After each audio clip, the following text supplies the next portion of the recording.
ഇന്നലെ ന്യൂസിലാൻഡിൽ ഖാലിസ്ഥാൻ വാദികളെല്ലാം കൂടി ഒരു മാർച്ച് നടത്തി. അതിൻ്റെ ഒരു വീഡിയോ ഇപ്പം സർക്കുലേറ്റ് ചെയ്യുന്നുണ്ട്, ഞാൻ കാണിക്കാം.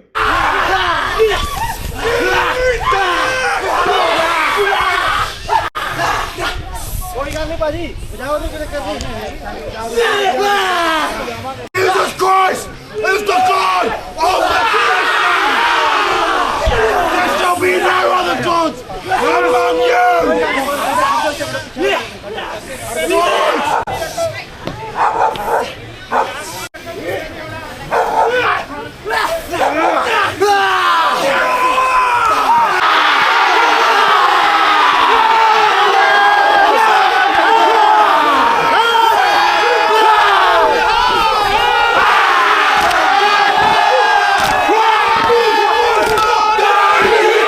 അപ്പോൾ ഈ വീഡിയോ അയച്ചു തന്നിട്ട് പലരും എന്നോട് പറഞ്ഞു ഇതിന് പ്രതികരിക്കണം.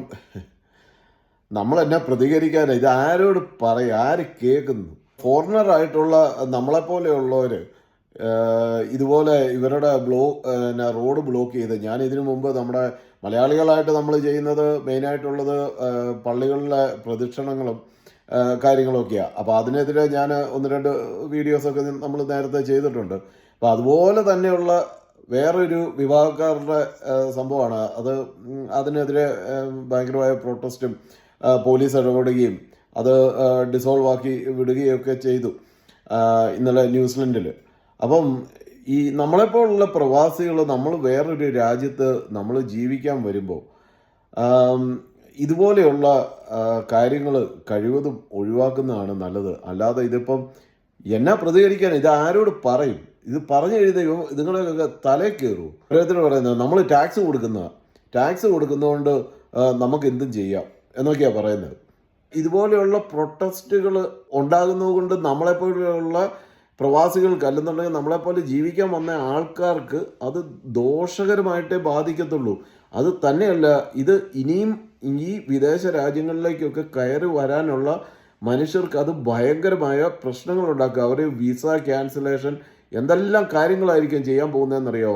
അതൊന്നും മനസ്സിലാക്കാതെ ഈ കയറി വന്നവർ ഇവിടെ കിടന്ന് കാണിക്കുന്ന ഈ പുകിലുകൊണ്ട് നമുക്ക് ദോഷം മാത്രമേ വരത്തുള്ളൂ. ഇവർക്കൊക്കെ ഇതൊക്കെ ചെയ്യാനായിട്ടാണെന്നുണ്ടെങ്കിൽ ഇവർക്ക് ഇന്ത്യയിലേക്ക് പോകാൻ പറ്റും. ഇവർ ഇന്ത്യയിൽ പോയി കിടന്ന് കാണിക്കട്ടെ. ഈ ഖാലിസ്ഥാനികൾ എന്ന് പറഞ്ഞ് ഇവർ ഇന്ത്യക്കെതിരെയാണ് ഇവർ പ്രവർത്തിക്കുന്നത്. അവർക്ക് ഒരു സംസ്ഥാനം, അവർക്ക് ഒരു രാജ്യം കിട്ടാൻ വേണ്ടിയിട്ടാണ് അവർ ഈ കിടന്നുകൊണ്ട് കാണിക്കുന്നത്. ഇവരാരും ഇന്ത്യ കാണിക്കുന്നില്ല. കാനഡയിലും അമേരിക്കയിലും ഇതുപോലെ ന്യൂസിലൻഡിലും ഓസ്ട്രേലിയയിലും ഒക്കെ ഇവന്മാരുടെ പ്രകടനങ്ങളാണ്. എന്ത് പ്രയോജനം? ഇതുകൊണ്ട് ആർക്ക് എന്ത് ഗുണം? ഇവിടുത്തെ മനുഷ്യരെ എന്ന് പറഞ്ഞാൽ സായിപ്പിനെ മാത്രമല്ലെന്ന്, ഇവിടെയുള്ള എല്ലാ മനുഷ്യരെയും വെറുപ്പിക്കുകയല്ല ഇവർ ചെയ്യുന്നത്. അത് ഇവർ മാത്രമല്ല, ഓരോ മതക്കാരും ചെയ്യുന്നത്. അത് ഓരോ വിഭാഗക്കാരും ഓരോ രാഷ്ട്രീയക്കാരും ഇതുപോലെ അജണ്ടകളുമായിട്ട് കയറി വരുന്ന മനുഷ്യർ ഈ ഇവിടെയുള്ള ബാക്കിയുള്ള മനുഷ്യരെ മുഴുവൻ വെറുപ്പിക്കുകയാണ് ചെയ്യുന്നത്. സത്യമല്ലേ?